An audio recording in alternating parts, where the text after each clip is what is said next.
Russia Ukraine যুদ্ধ নিয়ে হতাশ মার্কিন প্রেসিডেন্ট ডোনাল্ড ট্রাম্প। জেলেনস্কি পুতিনের মধ্যে অকল্পনীয় ঘৃণাকেই শান্তি চুক্তিতে সবচেয়ে বড় বাধা হিসেবে উল্লেখ করেছেন তিনি। যদিও সংকট সমাধানে কূটনৈতিক পথ খোলা রয়েছে বলেও জানায় ক্রেমলিন।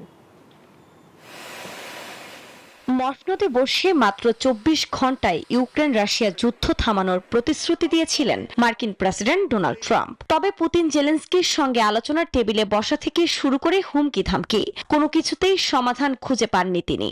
এ অবস্থায় যুদ্ধ নিয়ে হতাশা প্রকাশ করেন মার্কিন প্রেসিডেন্ট। বলেন, দুই নেতার মধ্যকার অকল্পনীয় ঘৃণাই শান্তি চুক্তিতে সবচেয়ে বড় বাধা। So we can't be expected to be the only ones that are, full bore. একমাত্র স্মার্ট সিটি বসুন্ধরা, আধুনিকতায় এক ধাপ এগিয়ে।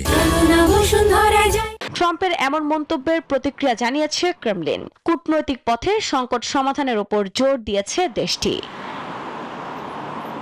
ডোনাল্ড ট্রাম্পের যুদ্ধবিরতির এ প্রচেষ্টার মধ্যেই পাল্টাপাল্টি হামলা চালিয়ে যাচ্ছে দুই পক্ষ।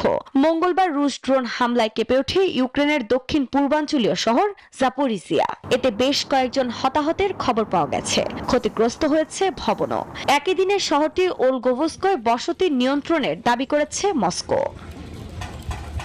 এদিকে রাশিয়ার বেলগোরোদের গোলভোচিনো গ্রামে ইউক্রেনীয় বাহিনীর ড্রোন হামলায় বেশ কয়েকজন হতাহতের খবর পাওয়া গেছে।